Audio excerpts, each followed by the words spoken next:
नमस्कार, मी हरिश्चंद्र देहुगावकर. दैनिक राज्य लोकतंत्राच्या राजकारणाचे शुद्धीकरण या कार्यक्रमांतर्गत मी सन्माननीय छाजेड साहेबांचे या ठिकाणी स्वागत करतो. आपण या ठिकाणी आज जो अमूल्य वेळ या ठिकाणी या कार्यक्रमासाठी दिला त्याबद्दल या ठिकाणी आपले ऋण व्यक्त करतो. आणि आपण मुलाखतीला सुरू करण्या अगोदर हा विषय ह्या मराठवाड्यामध्ये राबवत असताना नाशिकमध्ये 2019 साली राजकारणाचे शुद्धीकरण हा कार्यक्रम सुरू झाला आणि त्याचे रिझल्ट्स यायला लागले. राजकारणाचं शुद्धीकरण झालं पाहिजे ही काळाची गरज आता वाटू लागलेली आहे. याची हितगुज आणि एक चर्चा करण्यासाठी आपण या ठिकाणी आलेला आहात. त्याबद्दल मी पुन्हा एकदा या ठिकाणी आपलं मनपूर्वक स्वागत करतो. आणि या कार्यक्रमाचा पहिला प्रश्न आपल्याला विचारतो की छाजेड साहेब, बरं, आता आपले पिताश्री सुद्धा राजकारणामध्ये पुण्यामध्ये एक नामांकित पदावरती ते कार्यरत होते. वेगवेगळ्या प्रकारची पदं त्यांनी भूषवली, पक्षाचंही चांगलं काम त्यांनी केलं. आणि एकूण विकासाच्या बाजूने जर पाहिलं तर त्यांचं नाव आज म्हणजे अजरामर त्यांनी करून ठेवलेलं आहे. त्यांच्या पावलावर पाऊल ठेवून आपण सुद्धा राजकीय कारकीर्द सुरू केलेली आहे. तर आत्ताची राजकीय परिस्थिती आणि एकूण सर्वच पक्षांच्या बाबतीत ही जी खलबत्त सुरू आहे या दृष्टीने हा जो कार्यक्रम आहे राजकारणाचे शुद्धीकरण याची गरज कशा प्रकारे पुण्यामध्ये आहे किंवा एकूण राज्याला आहे, देशाला आहे, काय सांगाल याविषयी? बरोबर. खरं तर राजकारणामध्ये राजकारण करत असताना मला वाटतं की प्रत्येकाने विकासाला महत्त्व दिलं पाहिजे. त्याचप्रमाणे समाजात वेगवेगळे जे प्रॉब्लेम्स आहेत त्याला महत्त्व दिलं पाहिजे आणि पॉझिटिव्ह राजकारण केलं पाहिजे. परंतु आपण पाहतो की आपल्या देशामध्ये लोकशाही आहे, वेगवेगळे पक्ष आहेत आणि वेगवेगळे पक्ष आणि वेगवेगळ्या गोष्टीमुळे काही पक्षांना म्हणजे निवडून येण्यासाठी किंवा काय चिखलफेक करण्यात येते. पण ती चिखलफेक खूप मोठ्या प्रमाणात म्हणजे वाटतं की प्रमुख विषय बाजूला राहतो. जसं आता महाराष्ट्रामध्ये जो ओला दुष्काळ वगैरे हे महत्त्वाचे शेतकऱ्यांचे विषय होते, मोठे मोठे प्रश्न आता निर्माण झाले आणि मग कुठंतरी विषय डायव्हर्ट होतो आणि दुसरीकडे जातो. तर असं न होता जे काम आहे, जे आपल्या गोरगरीब शेतकऱ्यांसाठी कामावर फोकस पाहिजे, विकासावर फोकस पाहिजे आणि नाही त्या गोष्टीवर खूप चिखलफेक नाही झाली पाहिजे. विकासाला महत्त्व दिलं पाहिजे. प्रत्येक माणसाची गरज असते. राजकारणी माणसाचा खरं तर खूप चांगला उपयोग समाजासाठी होऊ शकतो आणि काही राजकारणी लोक खूप चांगल्या प्रकारे त्याचा उपयोग पण करतात की त्यांची ओळख असते, सगळीकडे प्रत्येकाकडे हे असते. तर त्या गोष्टीसाठी पॉझिटिव्ह राहून उत्तम उदाहरण म्हणजे आपले पिताश्री आहेत. आमचे पिताश्री तर लोकांमध्ये इतके समर्प असायचे की सकाळ त्यांची सुरुवात व्हायची तर लोकांच्या समोर गर्दीपासूनच सुरुवात व्हायची. ते दिवसभर ते लोकांच्या गर्दीतच राहायचे आणि जो समोर येईल त्यांनी कधी कुठल्या पक्षाचा, कुठल्या जातीचा, कुठल्या धर्माचा असं कधी कुणाला विचारलं नाही. तुझं काय काम आहे आणि तुझं काम कसं पूर्ण होईल असं त्यांनी प्रामाणिक प्रयत्न केला. खरं तर त्यांची कारकीर्द खूप मोठी आहे. 40 वर्ष ते राजकारणात सक्रिय होते. त्यामध्ये 30 वर्ष नगरसेवक, 10 वर्ष आमदार, मंत्री, पुण्याचे महापौरपद अशा अनेक पदं त्यांना मिळाली आणि त्यांनी त्याचा उपयोग जनतेसाठी केला. जर तुम्ही आमचा बोपोडी मतदारसंघ बघाल किंवा त्यांचा जो मतदारसंघ होता तो तसा येरवड्यापासून औंधपर्यंत आणि त्यामध्ये खूप त्यांनी विकास कामं केली. खूप लोकांना रोजगार मिळवून दिले, खूप लोकांना शासकीय नोकऱ्या मिळवून द्यायचा प्रयत्न केला आणि खूप समोर येईल त्याचं काम केलं. म्हणून ते त्या लेवलपर्यंत गेले. आज ते पर्यटन मंत्रीपर्यंत गेले होते आणि आज खूप चांगलं नाव. आज त्यांच्याबद्दल कोणी त्यांच्यावर एकही डाग आयुष्यात त्यांच्या कधी लागला नाही. कायम त्यांनी पॉझिटिव्ह राजकारण केलं आणि त्यातनं लोकसेवा करण्याचा प्रयत्न केला. आपण आत्ताच म्हटलं की म्हणजे राजकीय पदं आपल्या पिताश्रींनी भूषवली किंवा आपण आता पुढे वाटचाल करत आहात. खरं तर राजकीय पद मिळवणं म्हणजे हे देशसेवा करण्यासारखं आहे. एक चांगला नेता निवडून गेला पाहिजे आणि लोकांना त्यांची कामं करून न्याय दिला पाहिजे. एक चांगला नेता निवडून जाण्यासाठीची जी लक्षणं आहेत आता सध्या पुण्याच्या भागाचा विचार करून काय सांगाल? कसा नेता किंवा तुमच्याच प्रभागामधून कसा नेता तुम्ही अपेक्षित करता? बरोबर. जरा वेळ तुम्ही सर्वसामान्य मतदार आहे असं समजा. हो. आणि कसा नेता तुम्हाला अपेक्षित आहे? सर तसं पाहिलं तर म्हणजे आपला जो नेता असेल किंवा आपला जो पुढचा लोकप्रतिनिधी असेल तो ॲक्सेसेबल पाहिजे, लोकांना इझिली अवेलेबल पाहिजे. त्याची म्हणजे आणि त्याला भेटायला असं हे नाही वाटलं पाहिजे, कोणी येऊन सर्वसामान्य मनुष्य भेटला पाहिजे आणि त्याचं कामाची त्याला व्याप्ती माहिती पाहिजे की त्याचं काम कसं होईल, काय होईल आणि ते काम करण्याचा त्यांनी पॉझिटिव्ह प्रयत्न केला पाहिजे. हे बेसिक गोष्टी आहेत आणि त्याला एक विजन पाहिजे की आपल्या प्रभागामध्ये काय कमी आहे, आपल्या प्रभागामध्ये आपल्या भागामध्ये ह्या गोष्टीची कमी आहे की रस्त्याचं काय कमी असेल किंवा एखादं नवीन गोष्टीचं एक चौक सुधारणा असेल किंवा आपल्या बेसिक गोष्टी असतील, रुग्णालय असेल, रुग्णालय आपलं ज्या ठिकाणी आहोत त्या ठिकाणचे प्रश्न त्याला हो ते माहिती पाहिजे, माहिती पाहिजे आणि त्या माहितीचं त्यांनी विजन ठेवून काम केलं पाहिजे. नाहीतर मॅक्झिमम नगरसेवक काय खूप छोट्या प्रमाणाची कामं म्हणजे पाण्याचं मीटर वॉटर गटर एवढेच कामं करतात, तसं नाही पाहिजे. तर आपल्याला मोठे विजन ठेवून काम की आपल्या आता पुणे शहर हे एक महाराष्ट्रातील सर्वात पुढे जाणारं फास्टेस्ट ग्रोइंग असणारं शहर होत आहे. तर मेट्रो आली, मेट्रो आली, आता रिंग रोड होत आहे आणि खूप मोठे मोठे विकासाची कामं पुढच्या काळात होणार आहे. तर त्या विजनला ठेवून की आपल्या प्रभागामध्ये कुठली गोष्ट पाहिजे आणि त्या कशी कनेक्ट करता येईल आणि त्या कशा प्रकारे त्याचं बजेट मिळवून ते आपल्या प्रभागात करता येईल अशा प्रकारे त्यांनी जो पुढचा लोकप्रतिनिधी असेल त्यांनी प्रयत्न केला पाहिजे असं मला वाटतं. तर एक वेगळा प्रश्न आहे, जरा थोडा खोचक आहे. बरोबर की एखादी व्यक्ती समजा एका पदावरती लोक त्यांना निवडून देतात, पदावर जाते आणि त्याची ती टर्म संपल्यानंतर त्याची म्हणजे निवडून येण्यापूर्वीची परिस्थिती आणि निवडून आल्यानंतर त्या पदावर असताना किंवा कारकीर्द संपत असताना एका रात्रीमध्ये गाडी, बंगला हे सर्व गोष्टी होतात. म्हणजे अर्थात काय होतं हे मी तुम्हाला वेगळं सांगण्यापेक्षा ह्या सर्व गोष्टी भारतीय घटनेला थोड्याशा मारक ठरत आहेत. यावेळेस आपल्याला काय मत आहे? तसं प्रत्येक व्यक्तीच्या दोन बाजू असतात. एक त्याला स्वतःचं घरही चालवायचं असतं आणि दुसरी बाजू त्याला म्हणजे आजकालच्या राजकारणी माणसाची अडचण आहे ती तुम्हाला सांगतो की त्याला स्वतःचं घर संसारही करायचा असतो प्लस त्याला सामाजिक कामही करायचं असतं आणि ह्या बॅलन्समध्ये त्याला तो कुठं जर असं आपल्या राजकारणात नाही आहे की बाबा ज्यांनी राजकारण करावं त्यांनी बाकीच्या सर्व गोष्टी व्यवसाय वगैरे बंद करून फक्त राजकारण करावं असं तर काय आपल्या ह्याच्यामध्ये नाही आहे. त्यामुळं व्यवसाय तो करू शकतो कारण आणि बघा कुठली गोष्ट जर जेव्हा तुम्हाला समाजकारण करायचं असतं तर तुमचं घरातलं वातावरण व्यवस्थित पाहिजे, घर व्यवस्थित चाललं पाहिजे तरच तो बाहेर समाजकारण करू शकतो किंवा राजकारण करू शकतो. त्यामुळं मग त्याचं काहीतरी त्याचं पर्सनल गोष्ट जी असेल त्याच्यावर दगडफेक करणं चुकीचं आहे असं मला वाटतं. हां, जर त्याचं चुकून जर तो सर्व भारतीय मापदंडाला धरून व्यवसाय करत असेल, तो टॅक्स भरत असेल, तो सरळ मार्गाने काम करत असेल आणि व्यवसाय सरळ मार्गाने काम करत असं आपलं काहीच दुमत नाही, परंतु कुठेतरी करप्शन किंवा काहीतरी ह्या जर गोष्टी त्या गोष्टीला 100% मग त्याला आणि मला तरी असं वाटतं सध्याच्या ह्याच्यात की करप्शन करणं आता काही एवढं सोपं राहिलेलं नाही आहे. आपण म्हणतोय हे का एकाची गोष्ट प्रसारमाध्यमातून ती 10 पटीने 100 पटीने बोलतात, पण करप्शन काय एवढं सोपं विषय नाही आहे आणि असू पण शकतं. जर असेल आणि जर प्रूव्ह करता आलं तर त्याला 100% शिक्षा झाली पाहिजे असं माझं प्रामाणिक मत आहे. तर आता 100% मतदान व्हावं या दृष्टीने आपल्या प्रभागातून तुम्ही एक आता राजकीय नेता म्हणून काय विशेष काय प्रयत्न कराल का जेणेकरून मतदानाचा टक्का 100% झाला पाहिजे आणि मतांसाठीचं जे काही पैशाचं राजकारण होतं याच्यापासून आपला प्रभाग मुक्त असला पाहिजे, यासाठी तुमच्याकडून विशेष काय प्रयत्न केले जातील? खरं तर मी 2002 साली नगरसेवक म्हणून मी निवडून आलो होतो या प्रभागामध्ये. 7 नंतर मी थोड्याशा मताने पडलो आणि नंतर मी थोडं व्यवसायाकडे लक्ष दिलं कारण मला माझं घर पाहणं पण गरजेचं होतं. वडील पूर्ण वेळ राजकारणात होते, मग मधल्या काळामध्ये मी जास्त हे नव्हतो.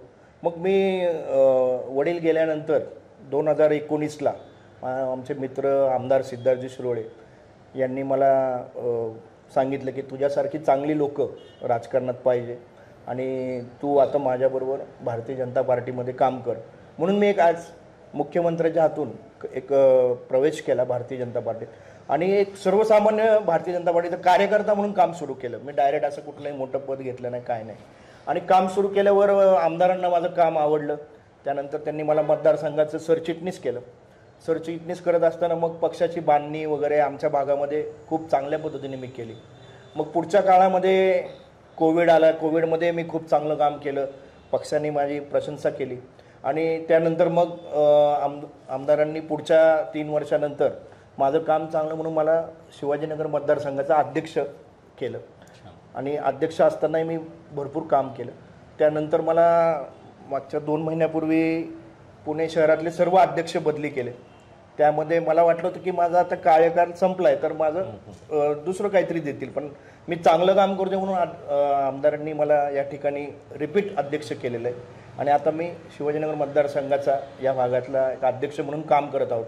त्याचप्रमाणे मी प्रभाग 8मध्ये प्रमुख इच्छुक उमेदवार आहे भारतीय जनता पार्टीचा. मी आणि माझी मिसेस पण सामाजिक काम करते. ती लायन्स क्लबची वडगावची अध्यक्ष आहे आणि ती स्वतः शिक्षण तिचं चांगलं झालेलं आहे आणि BA झालेली तिलाही राजकारणाची आवड आहे, समाजकारणाची आवड आहे. ती तिच्या पद्धतीने काम करते आणि मीही काम करतो. तर आमच्या दोघांपैकी कोणीतरी एक उमेदवार असेल असं मला वाटतं या ठिकाणी येणाऱ्या निवडणुकीमध्ये प्रभागामध्ये. आणि खरं तर ही परंपरा आमच्या वडिलांपासून चालत आलेली आहे आणि त्यामुळं आमच्या घरात ते वातावरण आहे की सामाजिक काम करण्याचं आणि लोकांची सेवा करायची. ती काम वडिलांची इच्छा होती की माझ्यानंतर मुलांनी करावं, मी करावं. तर ते मला पूर्ण करायचं आहे म्हणून त्यासाठी मी धडपडत आहे आणि इच्छुक म्हणून इथं असणार आहे. आणि पुढच्या काळातही असं आता मला पद मिळेल नाही मिळेल हे मला माहिती नाही, परंतु माझं जे सामाजिक काम आहे मी अशाच पद्धतीने माझं सुरू ठेवणार आहे आणि लोकांची सेवा करत राहणार. धर्म, राजकारण, जात, जरा वेळ याचा जर विचार केला तर राजकीय खलबत्तं खूप होताना दिसतं. जातीच्या नावावर कधी कधी राजकारण भरपूर होतं. बरोबर. आणि कधी कधी म्हणजे त्या जातीच्या नावावर दंगली सुद्धा होतात. असं हे राजकीय स्वरूप ज्यावेळेस भारतीय घटनेमध्ये बिभत्स रूप घेतं त्यावेळेस आपल्यासारखे एक प्रतिनिधी म्हणून, जनतेचा एक जबाबदार एक नेता म्हणून काय प्रतिक्रिया असेल या जातीच्या नावावरच्या राजकारणाची? मला तर खरं वाईट वाटतं की आजही आपण जातीवादीचं राजकारण आपल्या देशामध्ये आहे. आणि कारण की माणूस म्हणून जन्माला येतो ते कुठली जात घेऊन येत नाही. तो सर्वसामान्य म्हणजे एक जन्माला येतो तेव्हा त्याला त्याची जात माहीत नसते, काय माहिती नसते. आणि मग ठराविक एखाद्या जातीमध्ये त्याने राहावं, हे काम करावं असं चुकीचं आहे. खरं तर जातीपातीचं राजकारण आपला लोकशाही देश आहे. आपण राजकारणामध्ये जातपात नाही आणली पाहिजे असं मला प्रामाणिक वाटतं. आणि किती वेळ आपण त्याच गोष्टीवर हे राहणार आहे की सगळ्या जातीला आपण खरं तर आपली संविधान जे आहे त्यामध्ये आपल्याला प्रत्येकाला अधिकार दिलेला आहे, आपल्याला एकसारखा अधिकार दिलेला आहे. तर त्याच्यातल्या काही गोष्टी हे करून लोक जातीपातीचं राजकारण करतात. खरं तर बाबासाहेबांनी जे संविधान दिले ते अतिशय उत्कृष्ट संविधान आपल्याला दिलेलं आहे. सर्व लोकांना तुम्ही एकत्र घेऊन जाण्याचं त्यांनी सांगितलेलं आहे.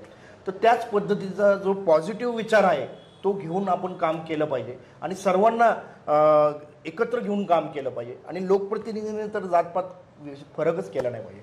म्हणजे आमच्या वडिलांचंच उदाहरण देतो. आम्ही तर जैन समाजाचे एक अल्पसंख्याक समाजाचे आहोत आणि आज वडिलांनी फक्त त्यांचं कर्तृत्व एवढं होतं की त्यांना कधी त्यांच्या जातीवर मत मागायची गरज पडली नाही किंवा याची गरज पडली नाही. सर्व जाती धर्माच्या लोकांनी त्यांना मतं दिली आणि आज यापर्यंत पोचवलं होतं मोठ्या पदापर्यंत.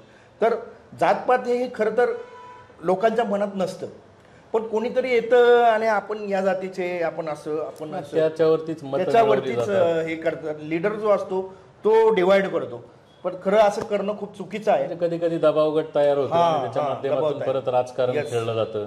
आणि भारतीय खरं तर माणसाचं कर्तृत्व, तो काय करतो, त्याचे विचार कसे आहेत, तो कुणासाठी काम म्हणजे सगळ्यांना घेऊन एकत्र काम करतो का, ह्या विचार करून लोकांनी मतदान केलं पाहिजे की तो ठराविक जाती धर्माला घेऊन जाणं असं नाही. आणि आपल्या लोकशाहीमध्ये सगळ्या जाती धर्माला चांगलं महत्त्व दिलेलं आहे. ह्या गोष्टी आहेत. तर एकमेकाच्या जातीचं प्रत्येकाने रिस्पेक्ट केला पाहिजे आणि राजकारणामध्ये ह्या गोष्टी कमी आणून विकासाला महत्त्व दिलं पाहिजे, एवढंच माझं म्हणणं आहे. बरं, आता एक शेवटचा प्रश्न आहे आपल्या प्रभागाच्या दृष्टीने. अनेक समस्या आपण प्रभागातून आपल्या पिताश्रींनी आपण सोडवल्या असतील आतापर्यंत. आता काय अशा हायलाईट समस्या काय आहेत का जेणेकरून त्या सोडवण्यासाठी तुम्हाला आता ह्या मतदारसंघाचं किंवा प्रभागाचं प्रतिनिधित्व करावं वाटतं? खरं तर 2002ला मी नगरसेवक झाल्यावर मी पाहिलं होतं की आमचा जो भाग आहे खडकी, चिखलवाडी, बोपोडी ह्या भागात स्पोर्ट्सला खूप महत्त्व आहे. मुलं खूप स्पोर्ट्समध्ये पुढं आहे. आज धनराज पिल्ले, विक्रम पिल्ले सारखे आंतरराष्ट्रीय हॉकी प्लेयर्स हे आमच्या प्रभागात राहतात. प्रभागातून दिले तुम्ही. आणि मग माझ्या लक्षात आलं की पुणे शहरामध्ये एकही हॉकी स्टेडियम म्हणजे जसं क्रिकेटचं स्टेडियम असतं छान तसं एकही हॉकी स्टेडियम नव्हतं 2002ला. आणि मग 2004ला एक चिखलवाडीमध्ये एक प्लेग्राऊंड रिझर्वेशनची जागा मला त्या ठिकाणी आहे असं समजलं. आणि मग मी ते महापालिकेच्या मागे लागून, मग आमचे वडील त्यावेळेस आमदार होते, आणि मागं लागून ती जागा ताब्यात घेऊन त्या ठिकाणी हॉकी स्टेडियम डेव्हलप केलं आपण त्यावेळेस. परंतु ते हॉकी स्टेडियम डेव्हलप करताना ज्या पद्धतीने फ्युचरमध्ये व्हायला पाहिजे होतं, की ते ॲस्ट्रोटर्फ व्हायला पाहिजे होतं, तिथं कॉम्पिटिशन व्हायला पाहिजे होतं, त्या पद्धतीने ते झालं नाही. ते काम अजूनही अर्धवट आहे असं मला वाटतं. जर मला संधी पुन्हा मिळाली तर ते स्टेडियम मी पूर्णत्व करेल. आणि त्यावेळेस आमच्या वडिलांनी जाहीर केलं तर त्याला डॉक्टर बाबासाहेब आंबेडकरांचं नाव दिलं होतं. ते नाव तसं खूप चांगलं नाव त्यांनी त्यावेळेस दिलेलं आहे, परंतु त्या नावाला शोभेल असं स्टेडियम आपल्याला त्या ठिकाणी पुन्हा करायचं आहे. त्यासाठी मी प्रयत्न करणार आहे. त्याचप्रमाणे आमच्या बोपोडीमध्ये आपलं संजय गांधी दवाखाना आहे, त्याची बिल्डिंग नवीन रेडी आहे, परंतु तिथं स्टाफ नसल्यामुळे तो दवाखाना सुरू झालेला नाही आहे. तो खूप जुना दवाखाना आहे प्रत्येक. तर तो सुरू करायचा आहे. लोकप्रतिनिधी आमदार सगळ्यांच्या मदतीने तो सुरू करण्याचा प्रयत्न आहे. त्याचप्रमाणे आता मेट्रोचं झालेलं आहे रूट. मेट्रो आता बोपोडीला स्टेशन आहे, खडकीला स्टेशन आहे, पण खडकीचं जे स्टेशन आहे, खडकीचं रेल्वे स्टेशन पण आहे. रेल्वे स्टेशन परवा माझ्या दृष्टीजवळच पडलं की मेट्रोचं रेल्वे स्टेशन आणि रेल्वेचं वरती प्लॅटफॉर्मला जोडले नाही आहेत. म्हणजे लोकलनी आलं की खाली उतरायचं, म्हणजे लोकलनी जायचं असेल तर, आणि परत मेट्रोसाठी वर चढायचं. इंटरकनेक्ट व्हायला पाहिजे. तर ते राहिलेलं आहे, ते केलं पाहिजे, ते करूया. आणि बाकीचे मग काही रस्त्याची कामं पेंडिंग आहेत. त्याचप्रमाणे वस्त्यांमध्ये आता आमच्या चिखलवाडीला 24 तास पाण्याची टाकी झालेली आहे, परंतु ती टाकीचं नेटवर्क व्यवस्थित अजून झालेलं नाही, त्यामुळे ते 24 तास पाणी सुरू झालेलं नाही. ते सुरू करण्याचा माझा प्रयत्न असेल. आणि असे मग वस्त्यांमध्ये ड्रेनेज लाईन, कॉन्क्रीट हे तर कामं चालू राहतात, पण त्यामध्ये ती परत रिपीट का नाही होणार? कारण क्वालिटीचं काम जर झालं तर ते रिपीट सारखं तेच खोदा, परत तेच करा, असं त्यात महापालिकेचा डबल पैसा जातो असं मला वाटतं. जर एकदाच ते क्वालिटीचं काम झालं की एकदाच खोदकाम केलं, त्यात पाण्याची लाईन, त्यात ड्रेनेज लाईन, त्यात व्यवस्थित कॉन्क्रीट, ह्या जर गोष्टी ॲट अ टाईम वेगवेगळ्या खात्यामधला जो समन्वय आहे तो समन्वय नसल्यामुळं तो पुन्हा ते रिपीट कामं होतात. त्यामध्ये महापालिकेचाही पैसा खूप वाया जातो, शासनाचा पैसा वाया जातो. तर ते कसं वायाला जाणार नाही आणि काम कसं चांगलं होईल असं माझा प्रयत्न असेल. असे अनेक कामं जी प्रलंबित आहेत ती करण्याचा मी प्रामाणिकपणे प्रयत्न करेन. तर आपण प्रभाग क्रमांक 8 मधून इच्छुक आहात. हो. मला असं वाटतं ज्यावेळेस प्रत्यक्ष रिंगणामध्ये उमेदवार येतील बरोबर त्यावेळेस याची सगळी दिशा निश्चित होईल. एक मतदाराने काय संकल्पना समोर ठेवून आता मतदान केलं पाहिजे आत्ताच्या घडीला? बरोबर. काय त्यांनी आयडियोलॉजी ठेवावी की आपल्या मनातला नेता अशा पद्धतीने काम करणारा असावं? बरोबर.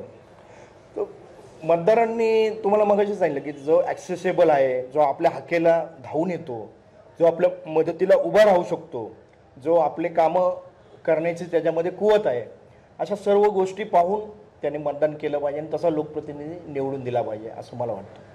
खरं तर मी अजून एक गोष्ट म्हणजे खडकी शिक्षण संस्था जी जवळपास 115 वर्ष जुनी संस्था आमच्या भागामध्ये आहे, त्या संस्थेचा मी सचिव आहे.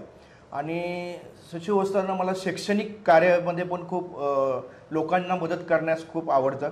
आणि ती करत असताना खडकी शिक्षण संस्थेमध्ये मी आमूलाग्र असे बदल केलेले आहेत. म्हणजे ते कॉलेज ते खडकी शिक्षण संस्थेमध्ये जवळपास 5,500 स्टुडंट आहेत आणि ते त्यामध्ये स्टुडंटला प्रत्येक प्रकारचं म्हणजे प्रायमरीपासून पार पोस्ट ग्रॅज्युएशनपर्यंत सर्व कोर्सेस अवेलेबल आहेत. आणि आम्ही त्याच्यामध्ये इतक्या सुधारणा केलेल्या आहेत. आमचे अध्यक्ष कृष्णकुमार गोयल असतील आणि आम्ही सर्व संचालकांनी मिळून त्या संस्थेची एवढी प्रगती झालेली आहे. आत्ता 6 महिन्यापूर्वी त्या संस्थेला नॅकचं ए ग्रेडचं मानांकन मिळालेलं आहे. त्यामुळं ए ग्रेडचं कॉलेज हे आपल्या भागामध्ये आहे, ही खूप मोठी गोष्ट आहे. आणि पुणे विद्यापीठापासून सर्वात जवळ असलेलं कॉलेज हे आमचं आहे, टिकाराम जगन्नाथ कॉलेज.